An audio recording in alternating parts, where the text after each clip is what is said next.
ماہ شعبان ایک بابرکت مہینہ ہے۔ ماہ شعبان کی 15ویں رات کو شب برات کہتے ہیں۔ اس سلسلے میں چند باتیں پیش نظر رہنی ضروری ہیں۔ بہت سارے لوگ معلوم کرتے ہیں کہ حضرت اس رات میں عبادت کا کوئی خاص طریقہ بتا دیجئے، قبرستان جانے کا کیا مسئلہ ہے، چراغاہ اور حلوہ پکانے کا کیا مسئلہ ہے۔ شب برات کی عبادت نفل عبادت ہے، اور نفل عبادت تنہائی میں اور اپنے گھر میں ادا کرنا افضل ہے، لہذا شب برات کی عبادت گھر میں کریں، مسجد میں نہیں۔ حضرت عبداللہ ابن عمر رضی اللہ تعالی عنہما سے روایت ہے کہ حضرت محمد مصطفیٰ صلی اللہ علیہ وسلم نے ارشاد فرمایا، بخاری شریف کی حدیث ہے، جلد نمبر 1 صفحہ نمبر 158، اجعلوا فی بیوتکم من صلاتکم ولا تتخذوها قبورا، کہ اپنی نمازوں کا کچھ حصہ اپنے گھروں میں ادا کرو، یعنی نوافل گھر میں ادا کرو، اور گھر کو قبرستان نہ بناؤ، کیونکہ قبرستان میں نماز نہیں پڑھی جاتی ہے۔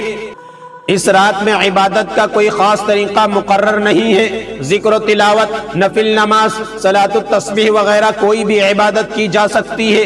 اپنی ہمت اور طاقت کے مطابق عبادت کرنی چاہیے، اتنا بیدار رہنا صحیح نہیں کہ آدمی بیمار ہو جائے۔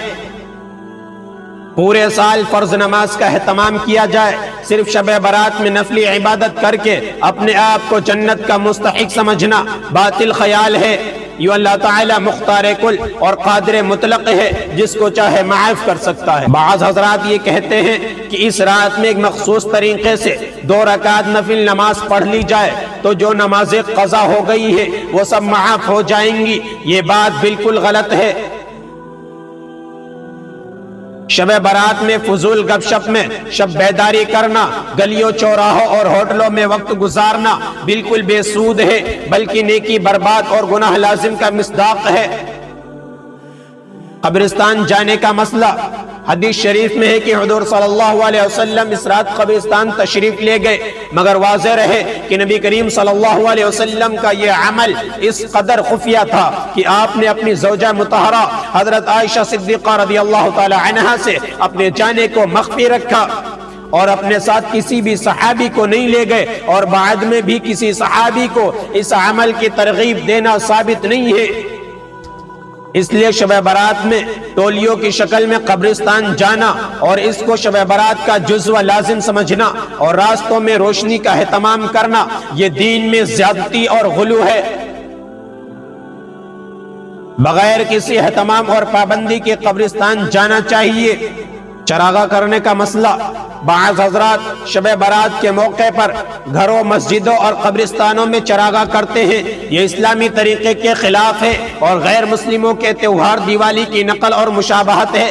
علامہ بدر الدین عینی رحمۃ اللہ علیہ نے عمدۃ القاری جلد نمبر 11 صفحہ نمبر 117 میں لکھا ہے کہ چراغاہ کی رسم کا آغاز یحییٰ بن خالد برمکی سے ہوا، جو اصلاً آتش پرست تھا۔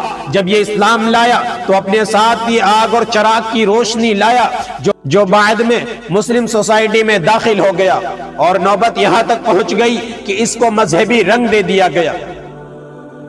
اور اسی طرح غیر مسلموں کے ساتھ میل جول کی وجہ سے اس رسم کو ہم نے اسلام میں داخل کر لی اور غیروں کی نقالی کرنے لگے، جبکہ غیروں کی نقل و مشابہت پر سخت وعید آئی ہے۔ مسلم شریف میں حدیث ہے کہ حضور صلی اللہ علیہ وسلم نے ارشاد فرمایا، من تشبہ بقوم فہو منہم، کہ جو شخص جس قوم کی مشابہت اختیار کرے گا کل قیامت کے دن وہ انہی میں سے ہوگا۔ شب برات میں بعض لوگ حلوہ بھی پکاتے ہیں، حالانکہ اس رات کا حلوے سے کوئی تعلق نہیں ہے۔